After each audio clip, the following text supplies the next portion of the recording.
Hello guys, അപ്പോൾ പുറത്ത് നല്ല മഴ. അപ്പം നല്ല മഴ കറണ്ടും പോയി, നല്ല മഴയാണ്. അപ്പം നമുക്ക് ഒരു ചൂട് കട്ടനും നെയ്പത്തിരിയും നല്ല മുട്ട റോസ്റ്റ് ഉണ്ടാക്കിയത്. പച്ചരി ഒരു അരമണിക്കൂർ പുറത്ത് വെച്ചതിന് ശേഷം മിക്സിയിലേക്ക് പച്ചരിയും കുറച്ച് ഉള്ളിയും, ചെറിയ ഉള്ളിയും പിന്നെ ജീരകവും തേങ്ങയും ഇട്ടിട്ട് നന്നായിട്ട് മിക്സ് ചെയ്തിട്ട് കുറച്ച് വെള്ളം ഒഴിച്ചിട്ട് അടിച്ചെടുക്കാം കേട്ടോ.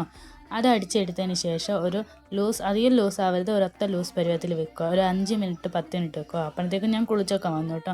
അപ്പോൾ നമ്മുടെ മാവ് ഇവിടെ റെഡിയായി. അത് ഇലയിലേക്ക് പരത്തി എടുക്കണം. എണ്ണ നല്ലോണം ചൂടായതിന് ശേഷം നമുക്ക് പരത്തി വെച്ച മാവ് ഇട്ട് കൊടുക്കാം കേട്ടോ. ആ മാവ് ഇങ്ങനെ പൊന്തി വന്നതിന് ശേഷം മറിച്ചിട്ട് കൊടുക്കുക. അപ്പോഴത്തേക്ക് നമുക്ക് റോസ്റ്റിനുള്ള കാര്യങ്ങൾ എടുക്കാം കേട്ടോ. ഉള്ളിയും തക്കാളിയും കറിവേപ്പിലയും ഇഞ്ചി വെളുത്തുള്ളി പേസ്റ്റാണ് ഞാൻ ഇവിടെ എടുത്തിട്ടുള്ളത്.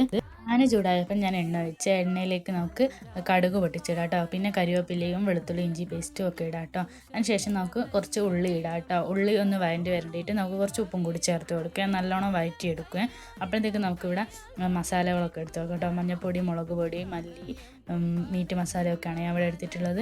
ഉള്ളി വടിയതിന് ശേഷം ഞാൻ തക്കാളി ഇട്ടു കേട്ടോ. കുറച്ച് മുളക് പൊടി, മഞ്ഞൾപ്പൊടിയൊക്കെ ഇട്ടൊരു കുത്തല അതൊക്കെ ഇട്ടതിന് ശേഷം ഞാൻ മീറ്റ് മസാലയും മല്ലിപ്പൊടിയാണ് ഇട്ടത്. അതും കുറച്ച് നേരം ഇളക്കി കഴിഞ്ഞതിന് ശേഷം മൂടി വെക്കുക കേട്ടോ.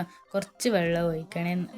ഒരു റോസ്റ്റ് പരിവായി എടുക്കണമെങ്കിൽ അതിന് ശേഷം നമുക്ക് 4 മുട്ട ഇട്ട് കൊടുക്കാം കേട്ടോ. ആ മുട്ട നല്ലോണം റോസ്റ്റിൻ്റെ അകത്ത് ഇട്ടിട്ട് ഇളക്കണം കേട്ടോ.